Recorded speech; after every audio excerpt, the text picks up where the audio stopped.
প্রিয় মানুষগুলা যেই জায়গায় যায় ওই জায়গাটা প্রিয় হয়ে যায়। আল্লাহর প্রিয় মানুষগুলা যে এলাকায় যায় সেই এলাকাটা কি হয়ে যায়?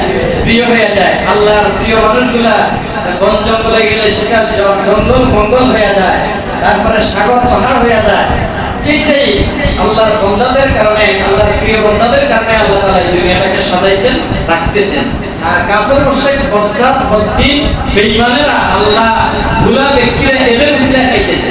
যেমন দুলা খায় না, দুলার উসিলা কতগুলো মেহমান কি করে খায়, এবং কি তারপরে ওই পোষা বিড়ালটাও রেস্কি করতে থাকে, মসর দিতে থাকে। পোষা তারপরে কুকুরটাও কি করে সেখানে আমারই পড়ে থাকে যে আজকে ভালো কিছু হাড্ডি আর তারপরে কিছু খাবার উচ্ছিষ্ট আমার সামনে আসবে। তো দুনিয়ার যত বিড়াল আর কুকুর আছে এরাও এই দুলার কারণে খাইতে আছে। দুনিয়ার যত মেহমানদারি হইতেছে দুলা এবং দুলের উসিলায় কি হইতেছে? মেহমানদারি হইতেছে।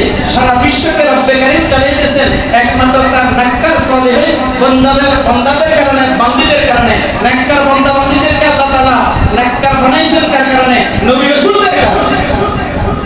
আর সমস্ত নবী রাসূলদেরকে নবী রাসূল বানাইছেন আমার নবী, আপনার নবী আল্লাহ হাবিব সাল্লাল্লাহু আলাইহি ওয়াসাল্লাম, আকায়ে নামেদার, তাজদারে মদিনা, মাহবুবে কিবরিয়া হযরত মুহাম্মদ রাসূলুল্লাহ সাল্লাল্লাহু আলাইহি ওয়াসাল্লামের কারণে।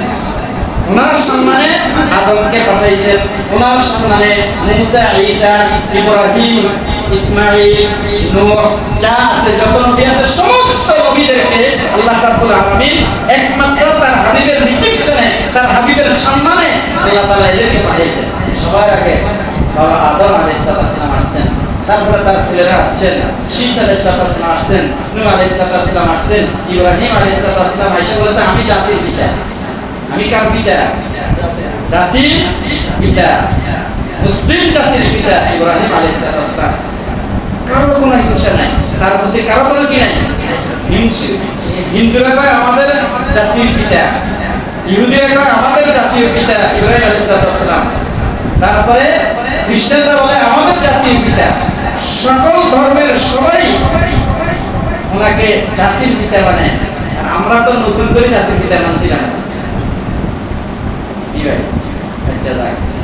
আমার কথা হচ্ছে নবী মুহাম্মদ রাসূলুল্লাহ সাল্লাল্লাহু আলাইহি ওয়াসাল্লামের কারণেই আল্লাহ রাব্বুল আলামিন সবকিছু সাজাইছেন, আসমান জমিনকে পর্যন্ত সাজাইছেন। বেহেশতটাকেও ওনার কারণে সাজাইছেন। বেহেশতটা দামি হবে যখন তিনি ঢুকবেন, এর আগে বেহেশত দামি।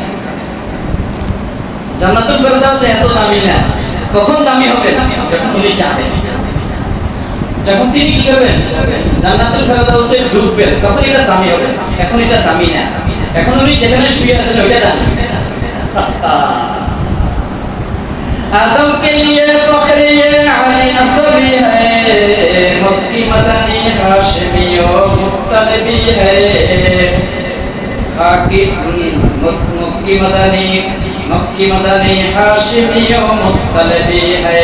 पाकीज़ा तरज़ अर्श भरी जन्नत फिरदौस, आरामगाहे खाके रसूल अरबी है।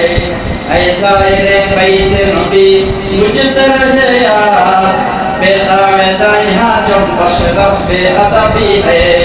आहिस्ता कदम नीचे नगर फस्ते सदा हो, ख़ाबीदा यहाँ रूह रसूल अरबी है।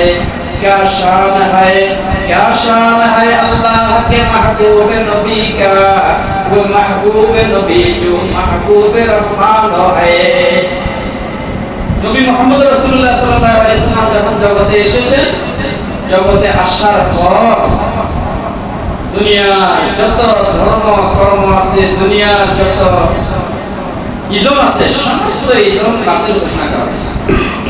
কোনো ইজম চলবে না।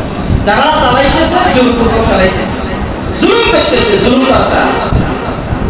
একমাত্র এই আসমানের নিচে জমিনের উপরে একটাই আইন চলবে, সেটা হলো শরীয়ত ইসলামিয়া, ইসলামী শরীয়ত। আর কোনো কিছু কি করবে না, চলবে না। স্পষ্ট কোরআনের ভাষা, কোরআনের ঘোষণা, ওয়া মান ইয়াবতাগি গায়রাল ইসলামি দীনান ফালান ইউকবালা মিনহু। যে ব্যক্তি ইসলাম ছাড়া অন্য কোনো ধর্মকর্ম অবলম্বন করবে, কখনো সেটা গ্রহণ করা হবে না। বন্ধুরা, যারা পূজা মণ্ডপে গিয়েছেন কেন গেলেন? কি কি পূজা মণ্ডপে কেন গেছেন?